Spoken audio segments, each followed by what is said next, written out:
Hey guys, I have had an absolutely crazy last 3 hours. So it's almost 9 o'clock and about 6 o'clock.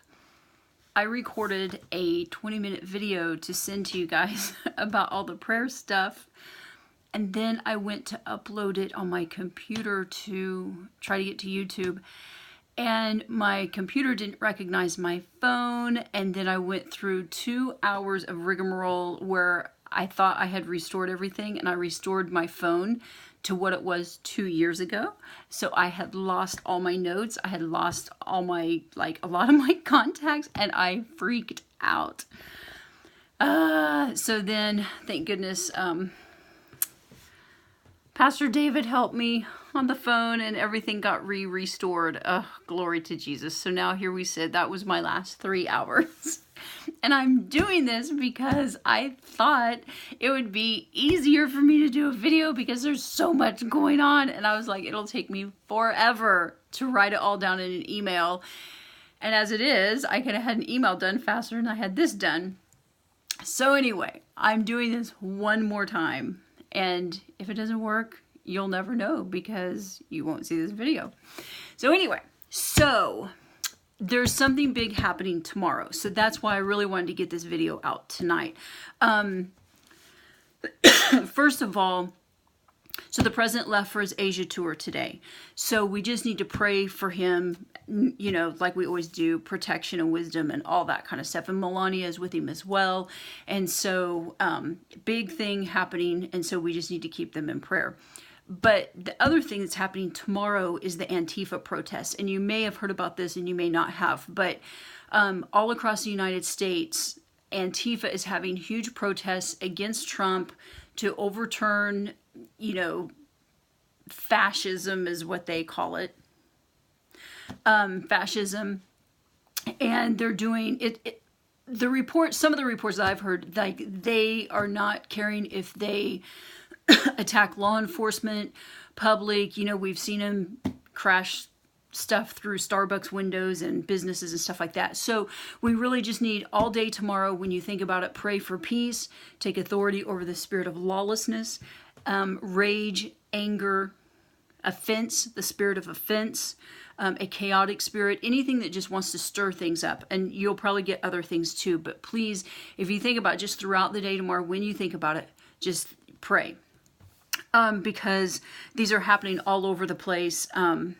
Austin, Atlanta, Boston, Chicago, Cleveland, Cincinnati, Honolulu, Indianapolis, Los Angeles, Minneapolis, New York, Omak, Washington, Philadelphia, Pittsfield, Massachusetts, Portland, Oregon, Salem, Oregon, San Francisco, Seattle, and Tucson.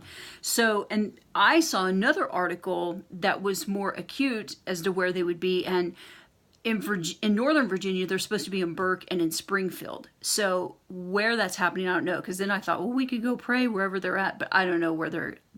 I didn't get that info. So I just heard Burke and Springfield. So I think it's very interesting that they're doing this. I don't know if it was strategic on their end. But it's happening while President Trump is away. So that's very interesting to me. So that's a big deal. I had two, right before I did the first video, I had 2 prayer requests come through. One was from Cindy Jacobs and one was from Intercessors for America, both talking about this and that we need to pray. So let's get on that ship with everybody else is praying and just defeat those spirits that are just trying to disrupt everything. Other thing, I'm sure you guys have heard, the whole uranium deal and collusion with Russia is just falling flat on its face, unraveling the Democrats. It's absolutely crazy. There is so much going on. You can't even keep it all straight. I can't keep it all straight. But the uranium deal is all about the Clintons and the Podestas and all that. And then you've got the dossier against Trump that had come out last year, and it's all being pinned on the Clintons who funded it, and it's huge. It's huge unraveling, which is really good because this is what we've been praying about. So it's good to see. It's just unbelievable how much is happening, which is why I chose to do the video instead of write. But the dossier, and then you have Donna Brazile come out with her new book, and she said, yeah, the DNC fixed it so that Hillary Clinton would win the nomination over Bernie Sanders, which we knew, but for her to come out and finally admit it is kind of crazy. And so I thought, well, Hillary Clinton has made her mad at some point, because she's coming out and telling on her. And then the DNC was bankrupt. There is so much coming out. And you know, the funny thing is, I think it would be good to pray for Donna Brazile, because I've heard her speak a couple of times, and I actually think that she's born again. It would really be good if that's on somebody's heart to pray for her, because I think she is. I think she's born again. By the way, I look horrible right now in this video. I exercise, ran errands all day, so anyway. Yeah, and then I saw an article too that a Twitter employee admitted that he had sabotaged Trump's Twitter account and took it down. So, you know, there's so many things coming out right now. Then we've got the Las Vegas shooting, a lot of cover-ups going on there. We need to continue that truth comes out. The interesting thing is 3 people that survived the shootings all have died since the shootings happened. One was a lady who, after the shooting, she claimed that there were more than one shooter, and there had to be, because she said they were running and there were shots coming from everywhere. They couldn't even believe it. And she did have a health issue, but and so all of a sudden one morning after her husband went to work, she died. Very suspicious. But anyway, now I just read again another couple in their early 50s. They had survived the whole thing and were a block from their house, driving home, and supposedly hit a metal gate, and the whole car went up in flames and they died. Very weird things happening. There's a lot of cover-up going on with the Las Vegas shooting, so we just need to pray that it continues to come out. And then I'm trying to speed up a little bit. And then the Johnson Amendment. Sorry for the shaky video. The Johnson Amendment is the amendment that President Johnson did where churches could not talk about politics.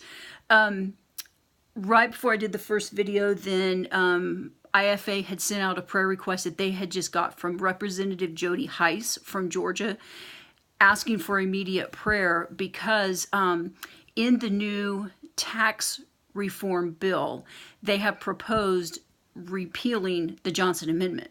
Now what's happened, and this is going to be looked at closely this weekend, and then the House is voting on the whole thing next week. But what happened is the Congressional Budget Office, I didn't know this, but they score provisions in proposed bills for the cost to the federal government. So basically they look at this and say, well, what's it going to cost the federal government? And they give it a score. Well, apparently the Johnson Amendment has a very high score, because they claim that it would cost the U.S. $5 billion to repeal this. I have no idea where they get those numbers, why it would be that way. So what they're asking for is that we pray that the Congressional Budget Office reduce the score for the Johnson Amendment repeal so that it's doable and it doesn't look horrible, and that the repeal would pass. So that's that.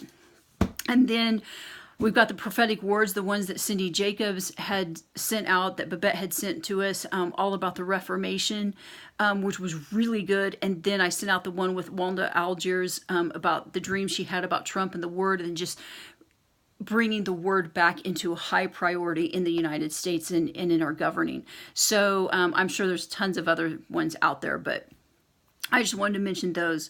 The other thing that keeps happening is all the pedophilia that's coming out. And we've got the Harvey Weinstein thing that came out, which is huge. And he was also connected to the Clintons and the DNC. I mean, he funded a lot of it. So he came out, and now there's other actors, you know, with the sexual harassment and all that.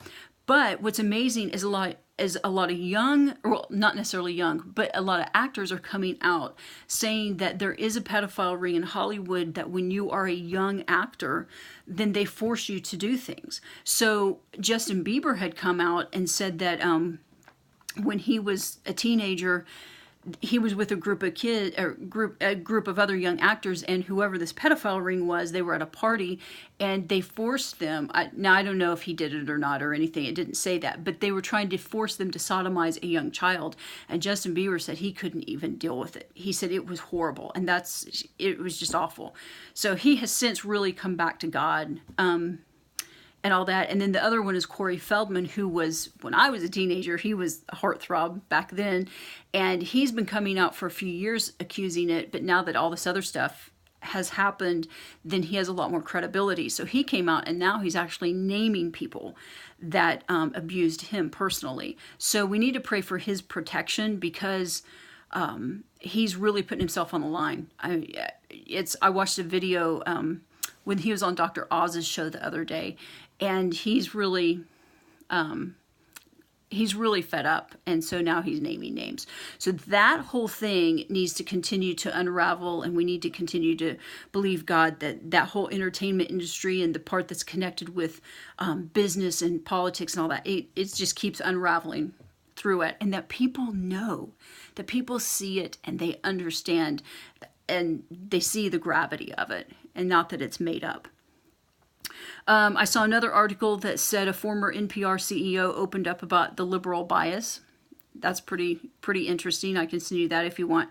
So the other thing too is the elections. So the elections are Tuesday, so we really need Gillespie to win. I don't know if you guys saw the horrid ad that Northam's campaign put out about Gillespie, but if you didn't, it was horrible. It was filled with racism, because it basically depicted a white male as a racist. He was driving a truck with the rebel flag, and chasing 4 minority children, trying to run them over. And it was despicable. When I saw it, I actually saw it on Fox the other night, and I literally stopped right then and went to Northam's website and ranted about it and said, if you had any integrity and any character, you would take this down, because that's vile. So anyway, they did take it down, and they're trying to estrange themselves from it was the Latino Victory Fund that funded it. But horrible. But anyway, the other one we have is Bob Marshall and Danica Rome. That's really important. She's the transgender. So we need to keep that in prayer. I heard an interview with Bob Marshall, and he's so intelligent. He so understands the laws and the legalities of things. And he was saying, even Danica Rome, she keeps talking about transportation on 28. And he said, a delegate can't even change that. He said the Board of Supervisors is the one that has to bring change to road issues. And he said delegates can't even touch them. So she's trying to run on something that she can't even do anything about. So, and then another thing, in Michigan, they have a Muslim guy running for governor. So if he wins, he's going to be the first Muslim governor, which is not going to be good. So we need to keep those in prayer. And then I saw a video the other day that the deep state is still trying to overthrow Trump. And the person that I was watching said that Jeb Bush even said a couple of different times, he heard him say personally that, he'll be out by December. So he said it's not a big deal. So we just need to continue to believe that for Trump's protection, and that the truth just keeps unraveling before our eyes, and that all those people that don't have the country's best interest, don't have Trump's best interest, will just fall like flies. Not necessarily dying, but just fall like flies, like out of the picture, and just out of the whole picture, and just go live life somewhere else, and get out of politics and get out of the whole thing.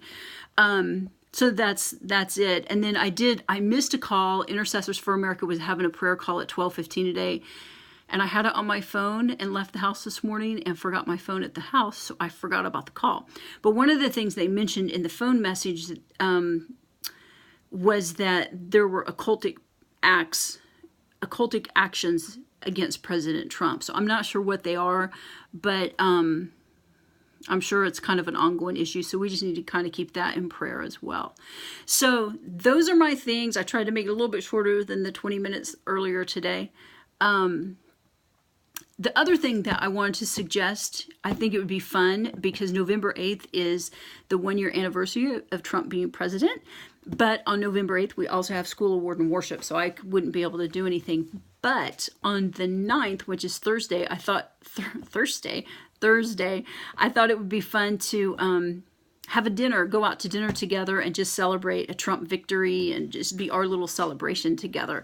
So if you guys would like to do that, let me know, because depending on how many we have is dependent on where we go. So I was thinking, you know, if we have a big group, it's easy to go over to Uno's because they can push all the tables together, and you know, we could have it there. But it just kind of depends on how many people can come. And even if you don't come on Monday nights to prayer, you're still welcome to come to this dinner. I know there's a lot of people on the sorry, I'm trying not to make this too shaky.